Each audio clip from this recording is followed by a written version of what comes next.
Okay, good evening students. So आज इस video में हम रस्य क्रिया या अवलेय कल्पना जो लास्ट वीडियो में भी हमने डिस्कस किया था उसी को आज हम कंटिन्यू करेंगे। तो लास्ट वीडियो में मैंने आपको बताया था कि जो रस्य क्रिया और जो अवलेय है ये इसमें मैंने बताया था कि जो रस्य क्रिया और जो अवलेय हम बनाते हैं तो इसका कैसे बनाते हैं वो मैंने लास्ट टाइम भी आपको बता दिया था। तो जो रस्य क्रिया और अवलेय जो बनाते हैं तो इसी की ही मैंने बताई थी एक पूर्वावस्था मैंने आपको बताई थी, एक इसी की मैंने उत्तरावस्था बताई थी। ठीक है, तो मीन्स अर्ली स्टेज, तो ये इसकी अर्ली स्टेज और ये इसकी लेटर स्टेज हो गया था। हाँ, तो जो ये रस्य क्रिया और जो अवलेय है इससे मैंने बता दिया था कि इसी को क्या है लेह और प्राश भी कहा है, क्योंकि रस्य क्रिया और जो अवलेय है एक दूसरे के पर्यायवाची शब्द जो आचार्य शारंगधर ने बताया है। और अवलेय मीन्स क्या है लेहत या अनियमित लेह मीन्स कोई भी ऐसी प्रिपरेशंस जिसको चाट कर क्या है उपयोग किया जाता है या खाया जाता है। तो लेह जो शब्द है वो भी इसी उस संदर्भ में यूज हुआ है। और जो प्राश जो शब्द है प्राशन क्रिया जिसके द्वारा की जाती है, तो प्राशन का मतलब भी क्या होता है वंस अगेन चाटना ही है। तो ये मैंने लास्ट वीक क्लियर कर दिया था, ये सभी क्या है एक दूसरे के ही क्या है नाम है। ठीक है, तो जो रस्य क्रिया और जो अवलेय है इसके जो पूर्व अवस्था है जो अर्ली स्टेज है मीन्स जो रस्य क्रिया कुछ मृदु और पतली जो होती है उसको मैंने बताया था इसको फाणित कहते हैं। फाणित, तो फाणित कैसे निर्मित किया जाता है, इक्षु रस्य के द्वारा निर्मित किया जाता है और उसके गुणकर्म भी मैंने लास्ट वीडियो में आपको बता दिए थे। सो आज जो ये आपका अवलेय है इसके एग्जाम्पल्स के लिए मैंने आपको बोला था, तो अवलेय के जो एग्जाम्पल्स वो मैंने बताया था लास्ट टाइम भी। तो यहाँ पर हम स्टडी करेंगे वासावलेय, ठीक है, च्यवनप्राश, कुष्मांड अवलेय, कुष्मांड अवलेय और आपका व्याघ्री हरितकी, तो ये सभी आपके अवलेय कल्पना के एग्जाम्पल्स हैं। जो तीसरी जो मैंने बताया था आपको उत्तरावस्था और द लेटर स्टेज मीन्स जब अवलेय सिद्धि लक्षण या रस्य क्रिया सिद्धि लक्षण आने के बाद में भी अगर हम उसको और ज्यादा गाढ़ा कर लेते हैं तो उसको क्या है ज्यादा जो गाढ़े होने के बाद में मीन्स और ज्यादा उसको सॉलिडिफाई जब हम कर लेते हैं तो उसी को क्या बोला उसकी उत्तरावस्था या उसकी जो लेटर स्टेज है जो गाढ़ेपन की उसी को आप उत्तरावस्था इसी को मैंने बताया था उसको फिर क्या कहते हैं घन मीन्स रस्य क्रिया की सिद्धि लक्षण आने के बाद में भी जब उसको और अधिक गाढ़ा कर लिया जाता है तो उसे घन कहते हैं, घन कल्पना कहते हैं। तो कितना गाढ़ा करना है उसको इतना गाढ़ा करना है कि उससे स्टिकी पिल मास मीन्स उससे आप अच्छे से क्या है टैबलेट बना सके या उससे टैबलेट बन सके, तो उसको बोलते हैं स्टिकी पिल मास या पिल मेकिंग मास। आपको उसका बना लेना है तो उसको क्या कहते हैं उस स्टेज को घन कल्पना। तो मैंने बताया था इसको और अधिक गाढ़ा करने के लिए या तो एक ये है कि आप उसको अग्नि पर ही गाढ़ा कर सकते हो, लेकिन अग्नि पर जब ज्यादा गाढ़ा करते हैं तो वो नीचे कढ़ाई में क्या है जलना शुरू हो जाता है, चिपकना शुरू हो जाता है। इसलिए जो दूसरा मेथड है जो गाढ़ा करने का मैंने बताया था आप उसको धूप में सुखा सकते हैं। तो ठीक है, तो किसी प्लेट में या थाली में उसको निकाल कर धूप में सुखा लेना है उसको, और जब उसको आपके थोड़ा और ज्यादा वो सॉलिडिफाई हो जाएगा तब उसकी आपको टैबलेट बना लेनी है और फिर उस टैबलेट को क्या है संपूर्ण रूप से उसको धूप में आपको ड्राई कर लेना है, संपूर्ण ड्राई, और फिर उसको आपको स्टोर कर लेना है। तो ये है आपकी घन और घन कल्पना भी इसको कह सकते हैं। तो ये लास्ट वीडियो में भी क्लियर हो गया, तो मैं अभी भी बता रही हूँ कि जो आपके जो फाणित है, रस्य क्रिया, अवलेय है, आपका घन है, ये सब क्या है एक दूसरे से मिलते जुलते हैं और ये भी कह सकते हैं सभी आपकी रस्य क्रिया के ही क्या है ये सूक्ष्म भेद है। ठीक है, तो इसके जो घन जो है आपका घन या घन कल्पना है इसके एग्जाम्पल के रूप में हम पढ़ेंगे रसांजन, रसांजन और इसी को क्या बोला है दारवी रस्य क्रिया। क्लियर, दूसरा जो एग्जाम्पल है इसका दैट इज गुडुच्ची घन, गुडुच्ची घन या इसी को क्या बोला है गुडुच्ची रस्य क्रिया या समसमनिवटी, ये तीनों एक ही नाम है समसमनिवटी। क्लियर, जो तीसरा एग्जाम्पल है दैट इज कुटज घन, कुटज घन या कुटज रस्य क्रिया। ठीक है, तो ये आपके घन कल्पना के रूप में आपके एग्जाम्पल्स हैं। तो आज इस वीडियो में हम स्टडी करेंगे जो अवलेह कल्पना के एग्जाम्पल्स है मेनली, और जो घन कल्पना के जो एग्जाम्पल्स है। ठीक है, तो इनमें जो फर्स्ट है आपका जो अवलेह का जो एग्जाम्पल है दैट इज वासावलेह है। ठीक है,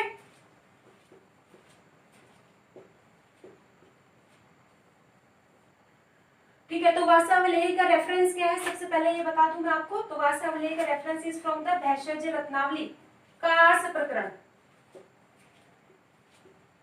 ठीक है, दूसरा इसमें है कि इसका घटक द्रव्य,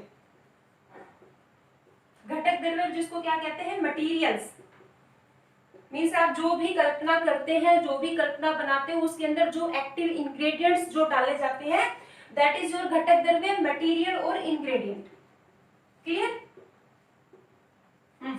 तो इसके अगर इंग्रेडिएंट है तो फर्स्ट है उसमें वासा स्वरस। तो वासा स्वरस दैट इज 1 प्रस्थ आपको लेना है। तो 1 प्रस्थ कितना हो गया 768 ग्राम। ठीक है, जो दूसरा आपको लेना है दैट इज शर्करा। तो शर्करा आपको लेनी है 8 पल। थर्ड इज द शहद, शहद भी आपको 8 पल लेना है। ठीक है, उसके बाद में है पिपली, पिपली 2 पल, और उसके बाद में है गोघृत। तो गोघृत भी 2 पल। ठीक है, तो ये आपका जो वासावलेह है उसका एक्टिव कंपोजिशन है, जो जो उसके अंदर मटेरियल्स डाले जाते हैं और कितने प्रमाण में डाले जाते हैं। ठीक है, उसके बाद है घटक द्रव्य के बाद में जो थर्ड जो पॉइंट है दैट इज निर्माण विधि। तो निर्माण विधि मैंने अवलेह की निर्माण जो सामान्य निर्माण विधि है मैंने लास्ट वीडियो में भी आपको बता दिया था कि क्या करना है कि जो सबसे पहले जो वासा जो स्वरस है, वासा स्वरस के साथ में शर्करा और चीनी डालकर पहले सबसे पहले चाशनी तैयार करनी है। चाशनी जैसे ही तैयार हो जाएगी उसको नीचे उतारना है, और उसके अंदर जो पिपली है इस पिपली का चूर्ण और गोघृत 2-2 पल आपको उसमें मिलाना है। और उसके बाद में अच्छे प्रकार से मिलने के बाद में जब सॉल्यूशन पूरा ठंडा हो जाएगा, ठंडा होने के बाद में उसको क्या करना है आपको 8 पल उसमें शहद मिलाना है और उसको सुरक्षित रख लेना है। तो ये आपका वासा अवलेह है। ठीक है, अब जो ये वासा अवलेह तीसरा पॉइंट हो गया निर्माण विधि। ओके,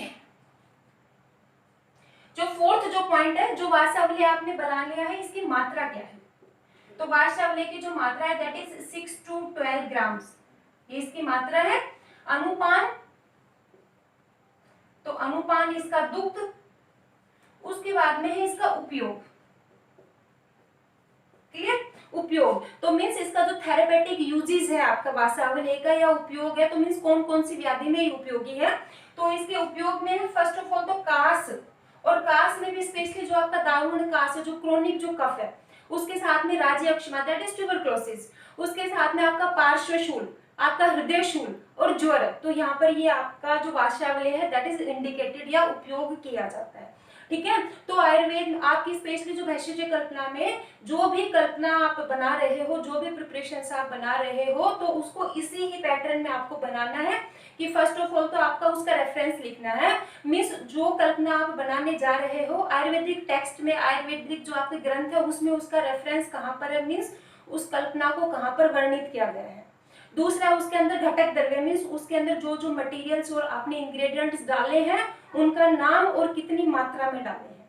ठीक है, जो तीसरा पॉइंट है वो निर्माण विधि है, मीन्स उसको आपको कैसे बनाना है निर्माण विधि। जो फोर्थ जो पॉइंट है उसकी मात्रा, जो फिफ्थ पॉइंट है दैट इज अनुपान, और जो लास्ट जो पॉइंट है दैट इज उपयोग, मीन्स जो कल्पना आपने बनाई है वो कहाँ कहाँ पर उपयोगी है। और इसके साथ में एक पॉइंट और रह गया आपका दैट इज इक्विपमेंट्स, और आप क्या कह सकते हो साधन।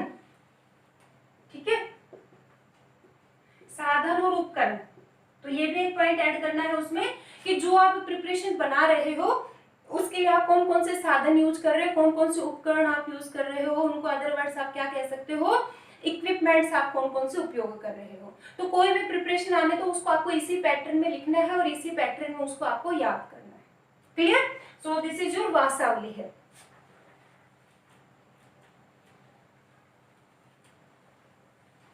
ओके, वास अवलेह के बाद में जो नेक्स्ट है आपका जो सेकंड एग्जांपल है दैट इज च्यवनप्राश। च्यवनप्राश, तो च्यवनप्राश का जो फर्स्ट ऑफ ऑल रेफरेंस है दैट इज फ्रॉम द चरक चिकित्सा स्थान। तो चरक चिकित्सा स्थान के फर्स्ट चैप्टर में क्या है आपका जो च्यवनप्राश है उसका वर्णन किया गया है। उसके बाद में जो नेक्स्ट है वो है इसके घटक द्रव्य। ठीक है, तो जो च्यवनप्राश के जो घटक द्रव्य है वो कुल 48 इंग्रेडिएंट्स है च्यवनप्राश में, जो आप स्क्रीन पर देख सकते हैं। तो यहाँ पर हर एक द्रव्य का नाम और उसको कितनी मात्रा में आपको लेना है वो सब आपके स्क्रीन पर है। आप यहाँ से उसका स्क्रीनशॉट भी ले सकते हो और सभी आप उसकी मात्रा आप अच्छे से यहाँ पर देख सकते हैं। ठीक है, ओके, सो घटक द्रव्य हो गए टोटल 48। ओके, उसके बाद है घटक द्रव्य के बाद में नेक्स्ट है इसकी निर्माण विधि। तो जो च्यवनप्राश की जो निर्माण विधि है वो कुछ यूनिक है, कुछ स्पेसिफिक है। तो क्या करना है, कैसे आप प्रोसीड करेंगे उसको। तो सबसे पहले आपने देखा है अभी जो 48 इंग्रेडिएंट्स की जो आपने लिस्ट देखी है उसमें 37 नंबर पर क्या है, आंवले, आंवलक की है। कितनी आंवलक की लेनी है आपको, 500 नग। ठीक है, आपने देखा है अभी। तो 500 नग मीन्स कितनी, तो 500 नग मीन्स आपको आंवले को काउंट करना है और काउंट करके 500 आंवले आपको लेना मीन्स द नंबर ऑफ आंवलक की शुड बी 500 इन नंबर्स। ठीक है, तो कैसे आंवले लेने हैं आपको, मीडियम साइज्ड अच्छे से पके हुए आंवले आपको 500 गिनकर ले लेने हैं आपको, दैट इज 500 नग। क्लियर। अब क्या करना है, इसको जो आपने आंवले ले लिए है इसको पोटली का बनाना है, इसको पोटली। ठीक है, किसी भी कपड़े में इसको पोटली बना लेनी है आपको। फिर नेक्स्ट स्टेप क्या करेंगे, पोटली बनाने के बाद में आपको क्वाथ का निर्माण करना है। तो जो घटक द्रव्य की आपने लिस्ट देखी है तो इसमें जो 1 से 36 नंबर के जो घटक द्रव्य है इन सभी का क्या करना है आपको, यवकुट चूर्ण, सभी का यवकुट चूर्ण बना लेना है। यवकुट चूर्ण बनाकर इसका क्या करना है, एक द्रोण आपको जल लेना है। तो एक द्रोण means how much, that is 12.288 litre.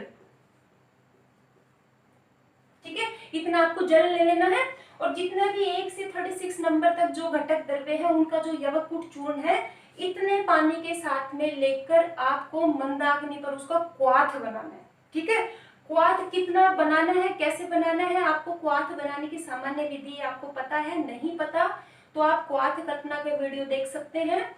तो इसका जो आपने क्वाथ बनाना है कितना, रिड्यूस्ड अप टू 1/4 और चतुर्थांश। ठीक है, चतुर्थांश शेष उसका क्वाथ बनाना है। तो इसका चतुर्थांश कितना हो गया, 3.072 लीटर।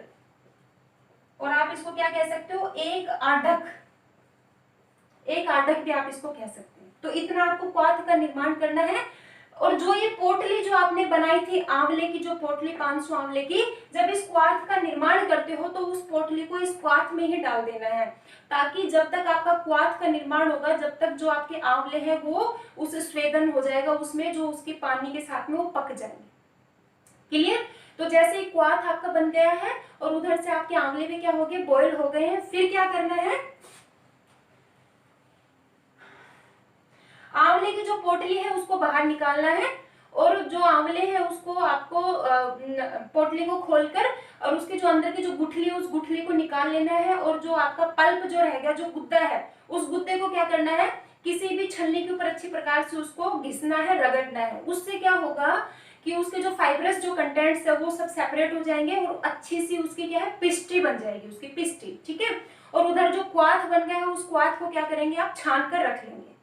इतना काम हो गया। अब उसके बाद क्या करेंगे, इधर से आपका क्वाथ बन गया, ठीक है, और इधर से आपने जो आंवले हैं उसके पल्प की आपने पिस्टी बना ली, पिस्टी। फिर क्या करेंगे, जो एक क्वाथ जो बन गया है इस क्वाथ के अंदर 50 पल्प आपको क्या मिलानी, शर्करा और चीनी।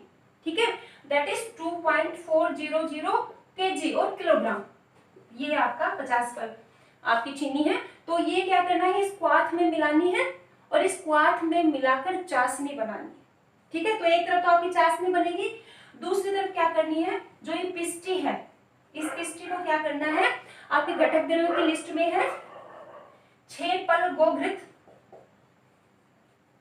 और 6 पल आपका है तिल तेल। ठीक है, तो इस पिस्टी को क्या करना है, 6 पल गोघृत और 6 पल तिल तेल के साथ किसी कढ़ाई में उसको क्या करना है, फ्राई करना है, भूनना है। कब तक भूनना है, जब तक जो आपकी पिस्टी वो कैसी हो जाएगी, ब्राउनिश कलर की हो जाएगी। ठीक है, और दूसरा उसका सिद्धि लक्षण क्या है कि जब आपने जो उसमें घी और जो तेल आपने डाला है तो वो क्या है, एक ऐसी स्टेज आती है जब अच्छी प्रकार से पिस्टी तैयार हो जाती है तो जो घी और जो तेल है वो पिस्टी से सेपरेट होना शुरू हो जाता है। जैसे कभी घर में हलवा बनाया होगा तो माइट भी आपको आइडिया होगा कि जैसे ही हलवा अच्छे से बन जाता है तो जो हलवे में जो हम घी डालते हैं वो घी क्या है, हलवे से सेपरेट होना शुरू हो जाता है। तो अगर ऐसा हो रहा है तो समझिए आपकी जो पिस्टी है वो क्या हो गई है, तैयार हो गई है या अच्छे से भुन चुकी है। ठीक है, और इधर से जो क्वाथ में आपने चीनी डाली थी उसकी चाशनी तैयार हो गई है। क्लियर। फिर क्या करना है, जो चाशनी जो आपकी तैयार हो गई है, ठीक है, इस चाशनी को पिस्टी के साथ में मिला देना है। क्लियर। और मिलाकर इसको क्या करना है, अच्छी प्रकार से अच्छी तरह उसको अग्नि पर ही क्या करना है, गरम करना है, गरम करते रहना है उसको। कब तक करना है, जब तक वो कैसा हो जाए, गाढ़ा हो जाए। ठीक है, या गाढ़ा होना शुरू हो जाए, गाढ़ा हो जाए या उसका क्या है, सोलिडिफिकेशन उसका शुरू हो जाए। ठीक है, या सोलिडिफाई होने तक उसको आपको अच्छे से पकाना है। उसके बाद फिर क्या करना है, उसको अग्नि से नीचे उतार लेना है। ठीक है, और अग्नि से नीचे उतार कर जो आपके लास्ट के जो प्रक्षेप द्रव्य है, ठीक है, उन प्रक्षेप द्रव्यों का, प्रक्षेप द्रव्य का चूर्ण मीन्स जो प्रक्षेप द्रव्य है उनका आपको उसमें चूर्ण आपको उसमें मिलाना है। प्रक्षेप द्रव्य नंबर 43 to 48, तो ये आपको क्या है, उसमें अच्छे से प्रक्षेप द्रव्य सूक्ष्म करके उसमें आपको मिला देना है। क्लियर। ओके, तो और बाद में क्या करना है, जब अच्छी प्रकार से ठंडा हो जाएगा तो लास्ट में आपको उसमें मधु मिलाना, जो 42 नंबर पर है मधु। तो अच्छी प्रकार से मधु मिलाकर और उसको आपको सुरक्षित रख लेना है। तो दिस इज योर च्यवनप्राश। ठीक है, तो च्यवनप्राश का क्या हो गया, रेफरेंस हो गया, च्यवनप्राश का घटक द्रव्य हो गया, और च्यवनप्राश के घटक द्रव्य के साथ में इसके उपकरण और साधन है कि जैसे आप च्यवनप्राश बनाते हो तो आपको क्या किस किस चीज की आवश्यकता लगती है। तो मैं बता देती हूँ, च्यवनप्राश बनाने के लिए आपको एक तो पात्र चाहिए जो बड़ा पतीला है क्वाथ का निर्माण करने के लिए, और आपको दूसरी तरफ एक और पात्र चाहिए। जब आप क्वाथ को बनाने के बाद जब आप उसमें चीनी डालकर चाशनी बनाते हो तो आपको पात्र का चाहिए। आपको कढ़ाई चाहिए पिस्टी को भूनने के लिए, आपको क्वाथ को छानने के लिए आपको वस्त्र चाहिए, और उसके साथ में आपको अग्नि का प्रबंध चाहिए, क्योंकि आप क्वाथ बना रहे हो जो भी, तो उसके लिए आपको अग्नि प्रबंध चाहिए। मीन्स आप जो भी गैस यूज कर रहे हो, आप जो भी चूल्हा यूज कर रहे हो वो सब। ठीक है, उसके बाद है निर्माण विधि के बाद में जो च्यवनप्राश है इसकी मात्रा, तो च्यवनप्राश की जो मात्रा है दैट इज 12 to 24 ग्राम, ये इसकी मात्रा है। उसके बाद में है इसका उपयोग, उपयोग या इसका जो थेरेपेटिक यूज है, तो आपका जो च्यवनप्राश है that is useful in the कास, श्वास, ठीक है, स्वर भेद। स्वर भेद क्या होता है, योर होर्सनेस ऑफ वॉइस। ठीक है, उसके बाद में क्षतक्षीण, क्षतक्षीण मीन्स चेस्ट इंजुरीज आपकी कोई है तो उसके साथ में ये क्या करता है, स्मृति बुद्धि, स्मृति बुद्धि मेधा वर्धक है। मेधा है बल वर्ण वर्धक। ठीक है, इन सभी का क्या करता है, वर्धन करता है, एक अच्छा रसायन का काम करता है, साथ में अग्नि का प्रदीपन करता है, वात का अनुलोमन करता है, और इंद्रिय दाढ़ मीन्स जो आपकी इंद्रिय है उनको स्ट्रॉन्गनेस प्रदान करता है। तो ये आपका है च्यवनप्राश। ठीक है, ओके। उसके बाद में च्यवनप्राश के बाद में हम घन कल्पना पे आते हैं। तो घन कल्पना के एग्जाम्पल के तौर पर मैंने बताया, फर्स्ट इज द रसांजन जिसे दारवी रसक्रिया भी कहते हैं, और नीचे आपका गुड़ुची घन है, गुड़ुची रसक्रिया और समसमनिवटी। तो यहाँ पर मैं आपको एक और दो एग्जाम्पल बता देती हूँ। तो सभी जो आपका घन कल्पना है वो उसी प्रकार से बनता है आपका। ठीक है, तो उसमें जो फर्स्ट है दैट इज रसांजन। तो रसांजन का जो रेफरेंस है दैट इज फ्रॉम द भाव प्रकाश। तो क्या करना है रसांजन के निर्माण के लिए आपको, कि सबसे पहले आपको 1:16 के रेशियो लेना है। तो 1 पार्ट आपको क्या लेना है, यहाँ पे दारू हरिद्रा,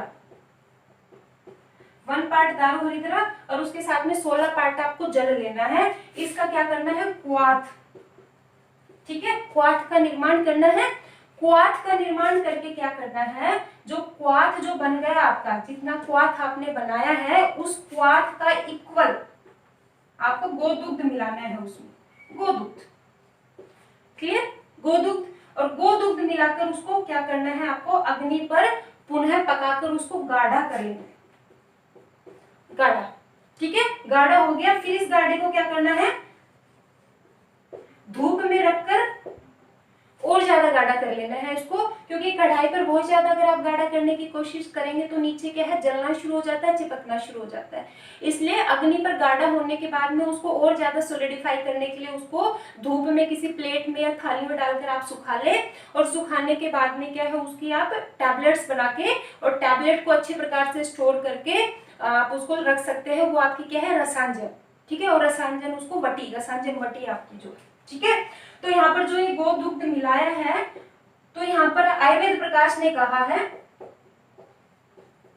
कि यहाँ पर गोदुग्ध की जगह आपको अजादुग्ध मिलाना है, अजादुग्ध, क्लियर। तो गोदुग्ध तो कितना मिलाना है, इक्वल टू क्वाथ, लेकिन जो अजादुग्ध है वो क्वाथ से 1/4 मिलाना है, मीन्स क्वाथ से चौथाई हिस्सा आपको क्या है, अजादुग्ध मिलाकर पाक करना है। तो ये है आपका रसांजन, क्लियर, ओके।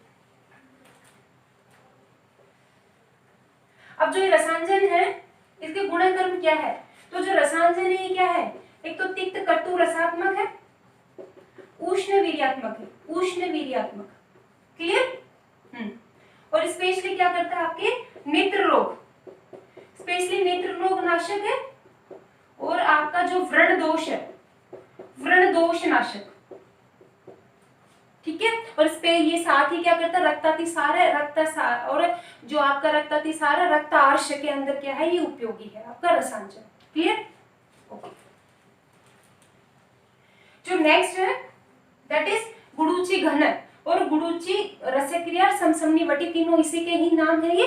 तो यहाँ पर इसका कैसे निर्माण करेंगे, तो इसके निर्माण के लिए वन सेकेंड क्या है आपको, कि पहले क्या करना है, सर्वप्रथम आपको गुडुचि लेंगे, गुडुचि। तो गुडुचि का जो यूजफुल पार्ट है दैट इज कांड, तो गुडुचि का आपको कांड लेकर उसको छोटे छोटे क्या है टुकड़े में आपको काट लेना है, और उसको फिर थोड़ा सा कूट लेना है, और कूट कर उसको 4 टाइम्स वाटर के साथ, मतलब रेशियो विल बी 1:4, क्लियर, इतना आपको जल लेना है, और क्वाथ बनाना है उसका कितना, चतुर्थांश, क्वाथ बन गया। फिर क्या करना है, इस क्वाथ को बनने के बाद में इस क्वाथ को वापस अग्नि पर क्या करना है, हीट करके इसको गाढ़ा कर लेना, ठीक है, गाढ़ा कर लेना है। और फिर गाढ़ा हो जाएगा, उसके बाद में उसको वंस अगेन किसी प्लेट में या थाली में उसको निकालकर और धूप में आप सुखा लेंगे उसको, ठीक है। और जब वो कुछ सूख जाएगा, कुछ घट हो जाएगा जब वो, तब उसकी आप टैबलेट्स बना लेंगे, और टैबलेट बनाकर उसको क्या है अच्छी प्रकार से सुखाकर स्टोर कर लेंगे। तो इसी को ये क्या बोल रहा है, गुडुचि घन, गुडुचि घनवटी, गुडुचि रसक्रिया, और आचार्य यादव जी ने इसे क्या बोला है, समसमनीवटी भी बोला है इसको, ठीक है। तो ये आपकी ये है गुडुचि घनवटी, ओके। इसकी जो मात्रा है दैट इज 500 मिलीग्राम, ठीक है। उपयोग क्या है इसका, इसका उपयोग है ज्वर, और स्पेशली जीर्ण ज्वर, ज्वर, जीर्ण ज्वर और वात रक्त, ये क्या है कुछ इसके उपयोग, ठीक है। और ऐसे ही क्या है कुटज घन और द कुटज रसक्रिया क्या है, इसी मेथड से ही बनाते हैं। तो विद दिस आपकी जो भी रसक्रिया का जो टोटल एस्पेक्ट है वो क्या है, इसी के साथ में यहाँ पर फिनिश कर रहे हैं, ठीक है। सो इसमें आप अच्छे से एक बार देखना है, इंपॉर्टेंट है, इसमें कोई ना कोई प्रिपरेशन 5 मार्क्स के लिए पूछी जाती है। तो जो भी प्रिपरेशंस अगर एग्जाम में पूछते हैं तो इसी ही पैटर्न से लिखनी है जो मैंने आपको बताई। Okay, thank you.